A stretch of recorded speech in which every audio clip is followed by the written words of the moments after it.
syukur ya atas apa yang Allah telah berikan kepada kita di waktu ini. Sejak tadi Bapak Ibu telah dengan sabar menunggu Bu Tina Rosyana ya selaku dosennya. Namun seperti halnya di kelas yang lain, beliau masih belum dapat mengisi secara langsung. Namun kami tim dosen Bapak Ibu, saya kemarin juga memberikan kuliah ini, mata kuliah yang sama di pendidikan matematika reguler ya kemarin. Saya memberikan, karena saya dosennya langsung, saya atas nama Dr. M. Aprilianto MPD, yang alhamdulillah sebenarnya dengan Ibu Tina perjuangan dalam hidup ya. Jadi kami dua-dua. Kemudian ternyata ada mata kuliah yang sama juga. Saya di matematik, Ibu Tina di pendidikan masyarakat ya, di Penmas. Ya. Baik. Iya. Internetnya kurang stabil, saya coba perbaiki dulu. Oke.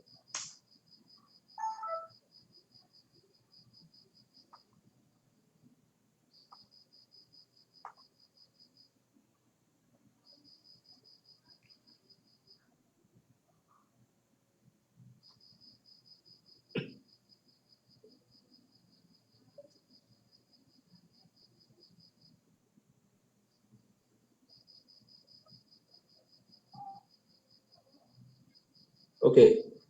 Posisi ini, posisi saya sejak tadi malam itu tidak sedang berada di Jawa Barat ya, di provinsi yang kita sangat cintai. Saya sedang di luar provinsi, melewati beberapa provinsi sampai provinsi ini ya, dari Jawa Barat. Namun tidak mengurangi silaturahmi di antara kita Bapak Ibu, dan semangat ya. Saya kurang tahu Bapak Ibu kuliah sampai jam berapa, mungkin Pak Lukman atau teman-teman bisa menjawabnya. Jam 18.30 ya. Setelah saya selesai ya. Iya Pak.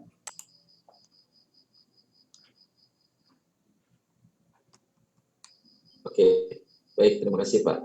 Internetnya ini tidak seperti di rumah, waktu di rumah lebih bagus saya kira, tapi mudah-mudahan ini lebih bagus. Sejauh ini suara Pak April terdengar ya? Iya Pak, terdengar jelas. Baik, teman-teman, kalau pada pertemuan satu lebih ke orientasi perkuliahan, kali ini kita masuk ke materi. Tapi sebelum itu kami perlu bukti untuk perkuliahan biasa ya, siapa tahu ditanyakan ya. Bu Tina, apakah kosong nih kelasnya di Penmas atau oleh yang lain? Saya menggunakan nama beliau. Nah, ini wajah saya.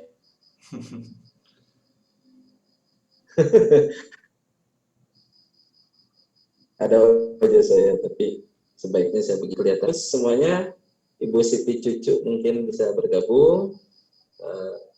Saidan ya, Repiana, kemudian Agnia dan Ibu Neng ya. Saya kurang tahu apakah usianya seumuran atau senior-senior saya nih. Biasanya kalau di pendidikan masyarakat banyak yang senior saya gitu, kakak saya gitu.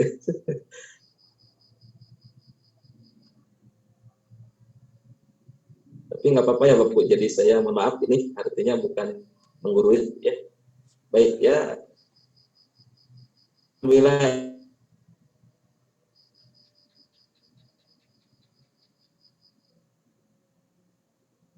aja sih, sama Allah saya sudah mendapat gelar doktor gitu lebih dulu. Nanti selanjutnya pas kita kan di IKIP Siliwangi punya S2 Penmas.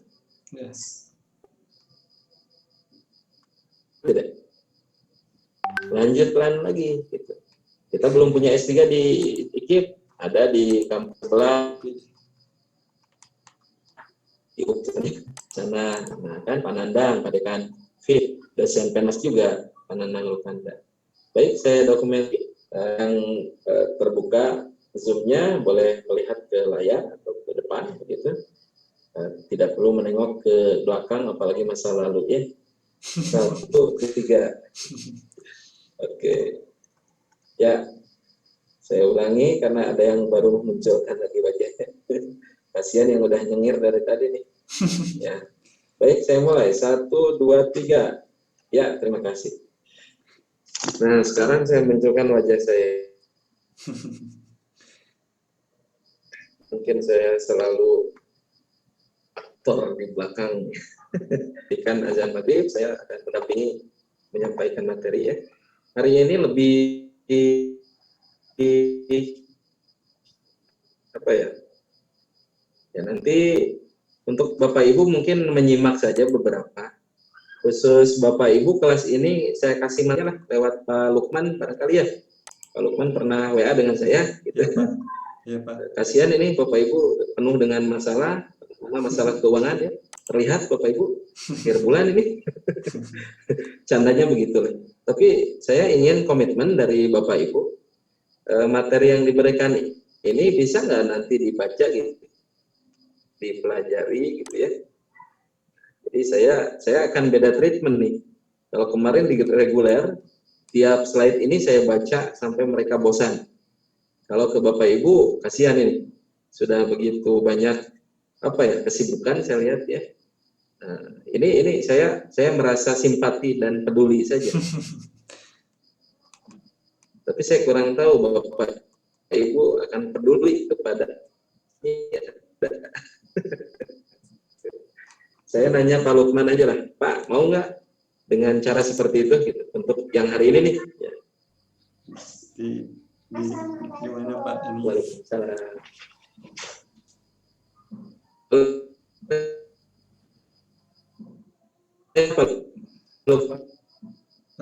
Suaranya Pak agak putus-putus. Oke, ini kalau 22887455 ya. 087722887455. Oh.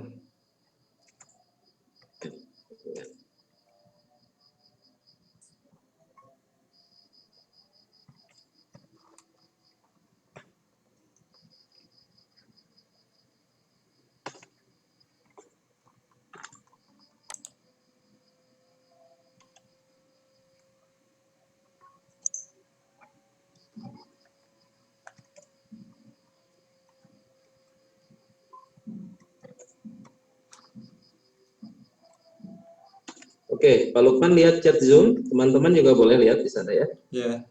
Ada chat di Zoom ini, itu nomor saya. Pak Lukman boleh WA saja ya, nanti saya aktifkan. Tadi aktif Pak, tapi karena saya fokus di Zoom ini, sengaja tidak disebar ininya ya, kuota yang ada, karena ini sedang tidak di rumah.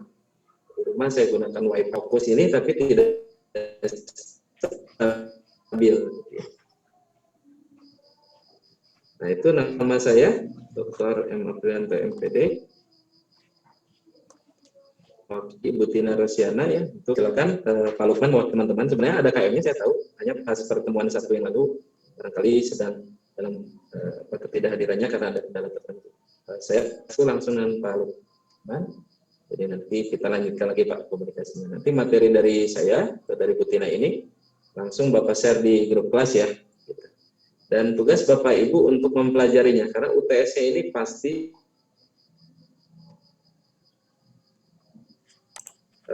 UTS atau UAS ini ya ini kemungkinan ada ujian akhir semester secara bisa jadi ada penugasan atau boleh jadi pesan pangan, tapi nantilah menunggu informasi dari tim dosen mata kuliah pengelolaan pendidikan. Bisa dipahami ya Pak Lukman terutama dan Bapak Ibu sekalian. Ya. Secara sepintas saya akan menampilkan ini materi yang sebenarnya nanti akan saya berikan secara langsung lewat WA ya. Oke. Atau mungkin gini aja Pak, nanti ada Pak Iwan yang mungkin sebagai KM-nya yang menghubungi Bapak, nanti ngirim WA ke Bapak. Boleh ya, siapa sajalah. Pak Iwan nomor sebagai itu KM-nya, juga Pak. sengaja diberikan di Zoom ya. Ya. Karena waktu itu Pak Iwan tidak hadir ya Pak tidak hadir ya Pak Iwan ya. Pas satu. Ya hadir Pak. Oh hadir. Oh itu ini ada pergantian ini Pak, pergantian KM kemarin itu masih KM yang lama gitu Pak. Oh gitu. Ya, Pak Iwan hadir tapi KM yang ya sih saja Pak yang mau komunikasi dengan saya bebas sih sebenarnya, hanya untuk ini materinya belum saya save sepertinya ya. Siapa saja Pak Jadi untuk meneruskan gitu materi. Baik, mohon maaf Bapak Ibu sampaikan karena memang seharusnya disampaikan tadi dari jam 17.30 ya jadwal kita. Hari ini topik atau tema kita adalah wawasan dasar pengelolaan pendidikan. Bapak Ibu sudah terbiasa sebenarnya mengelola sebuah kegiatan, mengelola PKBM, ya kan? Mengelola lembaga kursus. Jadi memang sangat penting ini dalam pengelolaan lembaga pendidikan. Sehingga wawasan dasar ini yang telah ditulis oleh tim dosen, boleh kita akan menyimaknya ya. Nah, di sini ada beberapa Pak pokok bahasan yang menjadi titik tekan ya. Yang pertama adalah konsep dasar pengelolaan pendidikan. Kemudian yang kedua fungsi dan prinsip pengelolaan pendidikan. Lalu pendekatan-pendekatan dalam pengelolaan pendidikan. Juga permasalahan dan pengembangan pengelolaan pendidikan. Nah, ini pokok bahasan. Bapak Ibu tidak perlu menuliskan secara lengkap karena nanti akan diberikan filenya langsung. Saya di kelas reguler kemarin nggak memberikan file ini Pak. Jadi ini bentuk pedulian kami aja lah. Bu Tina sama Pak April yang kami ini sudah berkeluarga juga. Pak Lukman semua para senior ini sangat kasihan kalau nulis sedikit demi sedikit ini ya. Habis waktu. Padahal masa depan harus diraih bukan untuk ditunggu. Itu ya Pak Asep ya. Pak Asep masih cenderung seumuran dengan saya sepertinya. Tapi Pak Lukman ini kayaknya om saya ini, senior saya. Oke. Baik. Konsep dasar, sedikit aja lah kita bahas. Kata pengelolaan itu berasal dari kata manajemen. Jadi mau pengelolaan, mau manajemen, kita sudah mengenalnya. Manajemen sama artinya dengan administrasi, itu menurut Oteng Sutisna tahun 1983. Di tahun ini saya belum lahir Pak. Di tahun ini juga Bu Tina belum lahir. Jadi kebayang kan? Saya dengan Pak Lukman jauhnya berapa tahun. Mohon maaf ini, jadi sekali lagi karena kebetulan mungkin dari S1 saya langsung ke S2, langsung ke S3 juga. Di usia belum sampai 35 tahun sudah doktor. Sombong nih Pak April ya. Mohon maaf ya, agak sombong dikit. Mungkin teman-teman, Pak Iwan, halo. Kemudian Pak Asep tadi kalau nggak salah ya. Juga Bapak Ibu yang lain. Ayo, mumpung kita semua di bawah 60 tahun, masih muda Pak. Di bawah 50, di bawah 55 itu masih muda. Pengelolaan pendidikan dapat diartikan sebagai upaya untuk menerapkan kaidah-kaidah administrasi. RIPAI menjelaskan administrasi sebagai berikut.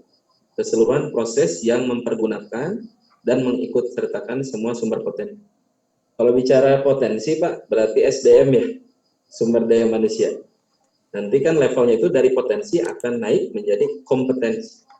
Jadi Bapak, saya gitu ya, dari potensi yang saya miliki nanti akan terbentuk namanya kompetensi. Kompetensi gitu ya. Selanjutnya membuat jenuh gitu ya. Mengapa harus ada administrasi di dalam pendidikan? Sangat penting. Pendidikan dan lembaga pendidikan memerlukan penanganan yang lebih serius ya Pak. Bersungguh-sungguh untuk dapat merebut persaingan yang sehat. Sekarang Bapak Ibu bisa perhatikan dari tahun 2020 masuk pandemi. Di 2020 beberapa sekolah itu mengalami atau menghadapi tantangan ya Pak ya. Jadi calon siswa mereka berkurang. Cenderung sulit mendapat calon siswa. Tapi untuk sekolah-sekolah lainnya cenderung stabil tetap saja. Ada pandemi, tidak ada pandemi, tetap mereka suplai calon siswanya banyak. Tapi banyak Pak sekolah yang akhirnya juga seperti itu. Sedikit gitu jumlah siswa di bawah 15 orang, ada yang di bawah 20 orang. Itu kan kalau bicara lembaga pendidikan mulai dari pendidikan dasar sampai pendidikan tinggi. Selanjutnya, fungsi dan prinsip pengelolaan pendidikan. Kalau saya bisa persingkat, ada 3 tahapan Pak di dalam pengelolaan pendidikan, yaitu tahap persiapan ya, atau perencanaan ya, tahap perencanaan, tahap pelaksanaan dan tahap evaluasi. Di sini tidak disebutkan.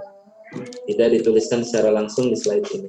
Jadi tahap perencanaan ya berarti mulai dari merencanakan, mengkoordinasikan, tahap komunikasi juga kan ada di dalamnya. Kemudian ada tahap pelaksanaan berarti mengorganisasikan. Siapa yang akan memanage pendidikan atau lembaga pendidikan yang kita miliki. Kemudian tentu perlu juga koordinasi.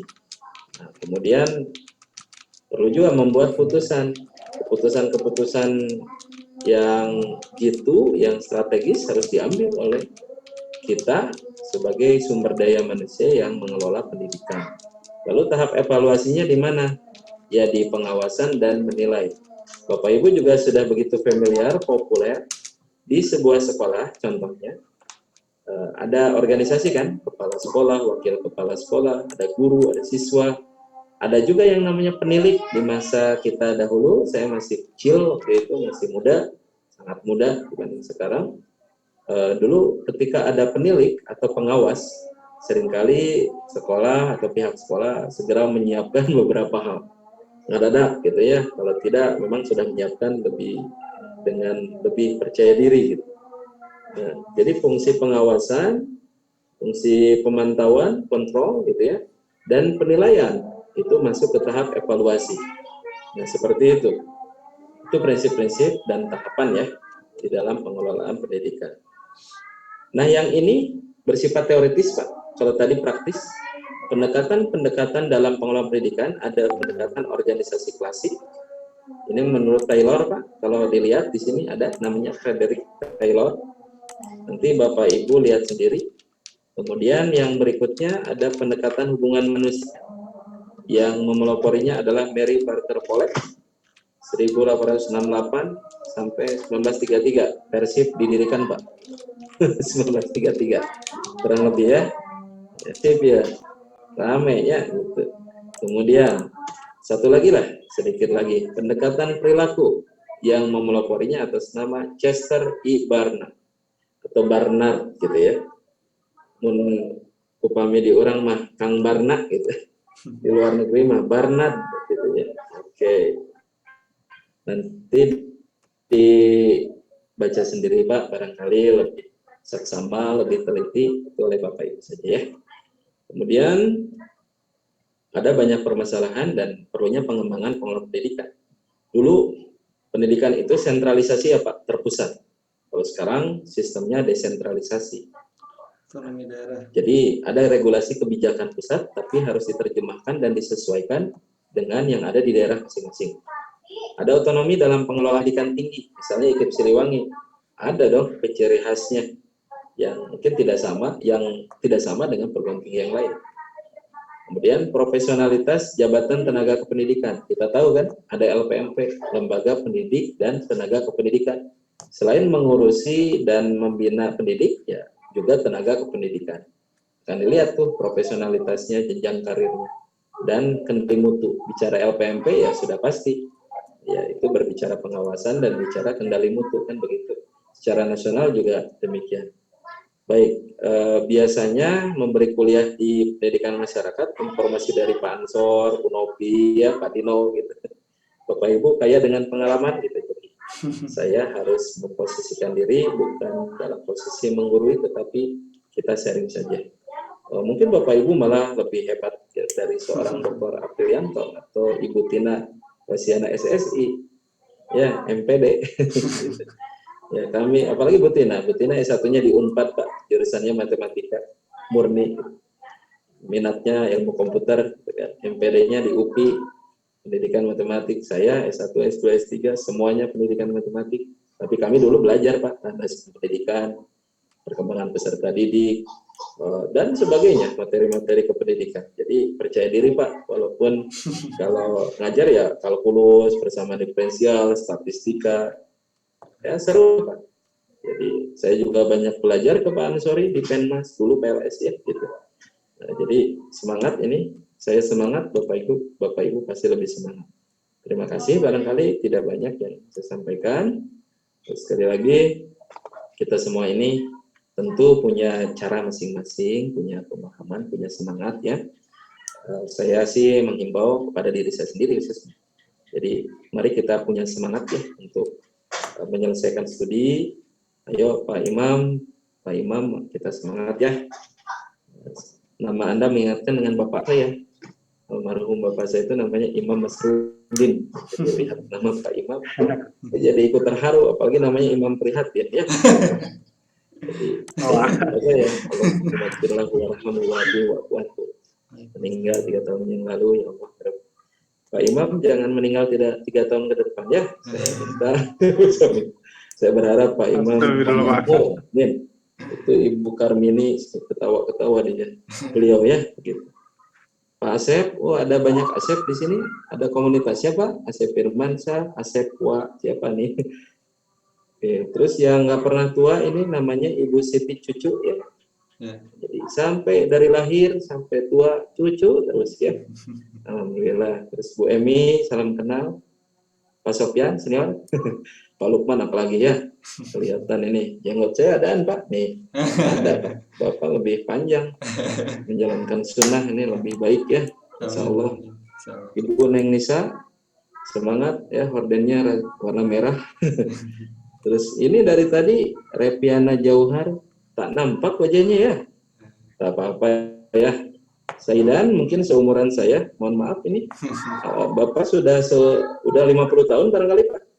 Kayaknya salah saya. 20 tahun Pak. Wah, salah 20 banyak. 30. Benar Pak. 20. Oh 20. Iya 20 tahun. Saya Masih muda, 18 Pak. Ini benten gini, saya mau bermutu ya, bermuka tua ya. Oke. Baik, mohon maaf Bapak Ibu, diakhiri dengan canda tidak apa-apa ya, agar dekat.